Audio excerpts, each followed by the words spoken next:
tenemos la responsabilidad de respetar nuestro legado de ciudad cultural. Somos la generación del cambio.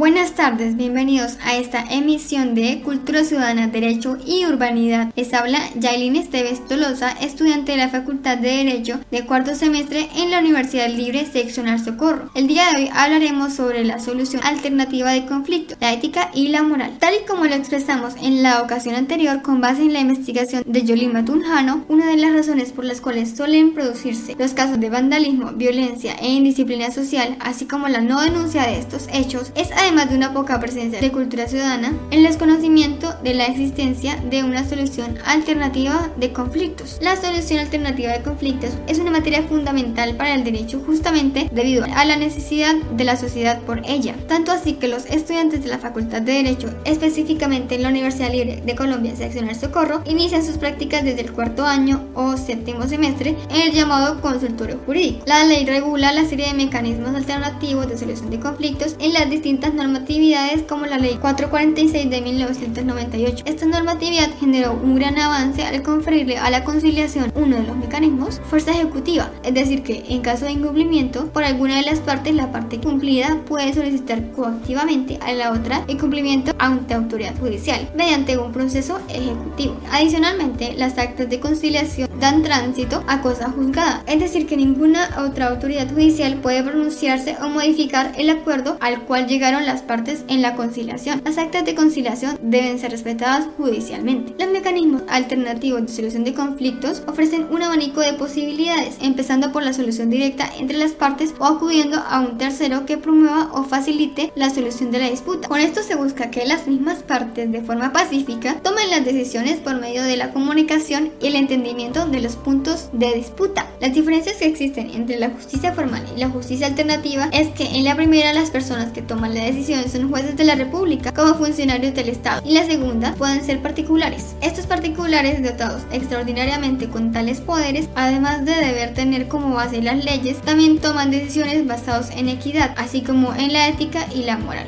Otra diferencia fundamental consiste en que la justicia formal se requiere la presentación oportuna de las pruebas por ambas partes para llegar a una decisión, a diferencia de la justicia alternativa en la que, aunque también se pueden presentar pruebas, las simples palabras de las partes, acciones, actitudes y a lo que estos se comprometen son suficientes para llegar a una decisión. Por otro lado, en la justicia alternativa, la de solución de conflictos, no se encuentran las partes en obligación de asistir con apoderado o abogado titulado. Únicamente se requiere la asistencia de estas en ciertos casos, lo que genera un ahorro monetario al resolver las controversias por estos mecanismos alternativos. En términos generales, los mecanismos alternativos de solución de conflictos son una alternativa a la justicia formal que buscan resolver de manera idónea las controversias que se pueden generar entre las partes. Cualquier persona puede hacer uso de ellos y tiene distintas alternativas según sus preferencias o necesidades. Los mecanismos alternativos ofrecen una propuesta distinta a un enfrentamiento. Por el contrario, buscan que las partes encuentren un punto medio en el cual no existe la figura de un vencedor y un vencido, sino centros de diálogo por cuenta propia o con la ayuda de un tercero, buscando el beneficio común y la satisfacción de los implicados. Las partes plantean la solución a sus diferencias de manera civilizada y pacífica. Sin embargo, se posee un gran desconocimiento al respecto de ello. Tal desconocimiento de estos mecanismos ha generado una gran congestión en los despachos judiciales debido al gran número de procesos que se realizan en la actualidad, puesto que la mayoría prefieren pasar a acciones más radicales pero más largas y tortuosas, principalmente pensando en un bien económico. Aún así, aunque en Colombia todavía nos falte mucho por mejorar en cuanto a la utilización de los mecanismos alternativos, hemos avanzado de manera significativa. El artículo 35 de la Ley 640 del 2001 establece que la conciliación es un requisito de procedibilidad en la jurisdicción civil, administrativa y de familia, es decir que esta debe ser intentada por las partes antes de interponer una demanda ante estas jurisdicciones. Es un requisito para acceder a la justicia formal del Estado. Los mecanismos alternativos de solución de conflictos, MASC, se subdividen en dos grandes grupos, autocompositivos y heterocompositivos. Para explicar esto más ampliamente, se debe mencionar que los mecanismos autocompositivos son aquellos a los cuales cuales las partes acuden por voluntad propia, cuando se encuentran frente a una disputa y son ellas mismas quienes toman la decisión del arreglo al cual quieren llegar. Existe la presencia de un tercero para resolver la controversia, pero son las mismas partes las protagonistas, tomando las decisiones y poniendo fin al litigio o conflicto. Existen diferentes mecanismos autocompositivos, entre los cuales encontramos la transacción, la mediación, amigable composición y la conciliación. En ellos existe la libertad de la conducta de las partes. La conciliación es dentro de ellas una de las más reconocidas y usadas. Hablar de conciliación en Colombia nos remonta a 1834, cuando el general Francisco de Paula Santander firmó una ley que disponía: antes de intentarse un juicio entre las partes capaces de transigir y sobre objetos que puedan ser materia de transacción en negocios contenciosos civiles o por injuria y en casos de divorcio,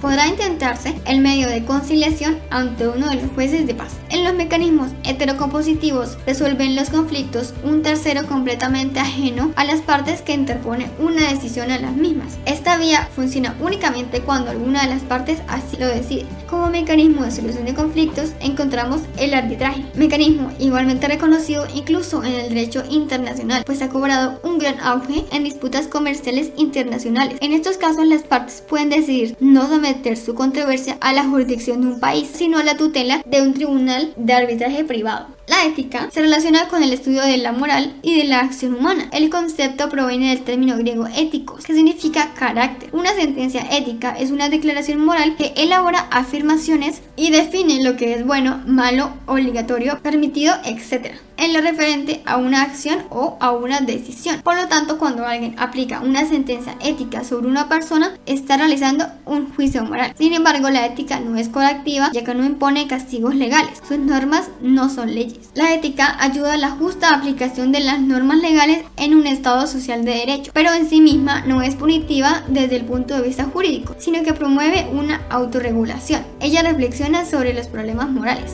Una de las tareas del conciliador es la de observar tanto el lenguaje verbal como el no verbal para descubrir información adicional relacionada con el perfil de cada una de las partes, el estado de la relación, la percepción, el sentimiento frente a lo que se escucha y la forma de expresarse del otro. En ningún momento se puede permitir que se incumplan las reglas del juego, en especial en lo relacionado con la interrupción, falta de respeto o reacciones incómodas con el que está haciendo uso de la palabra. La ética, la promoción de una regulación, el estudio de cómo actúan las personas mientras se encuentran en diálogo con la otra parte, son características que un conciliador, un árbitro, un amigable componedor, etc. deben poseer para cumplir adecuadamente con su trabajo, para dictar una sentencia ética o un juicio moral. Su actitud debe ser óptima, de calma y de escucha, especialmente cuando las partes están exaltadas, ya que será el puente que lleve a la comunicación y, en el mejor de los casos, a un óptimo acuerdo. En conclusión, las personas deben conocer, valorar y emplear los distintos recursos que hay al alcance y que permitirán, además de llegar a una solución de forma más rápida y óptima, el fortalecimiento del diálogo y de la armonía indispensables para la convivencia dentro de una sociedad, puesto que no todo puede ser venganza por mano propia, riñas, violencia o, jurídicamente hablando, demandas de casos que no requieren llegar a tales instancias para tener respuesta. Es uno de los deberes de los abogados aconsejar y llevar por el camino de los mecanismos de solución alternativa de conflictos a sus clientes cuando la situación lo permite, así como es un deber tácito de la comunidad intentar conocer más de ellos y no recurrir a la violencia ni a los pleitos, demostrando el uso de una debida cultura ciudadana. Gracias por escuchar. Llegamos finalmente a la culminación de este proyecto. Espero toda esta información les sea útil y pongan en práctica los distintos conocimientos adquiridos en su vida diaria. Les deseo un muy buen día. Un buen ciudadano tiene derecho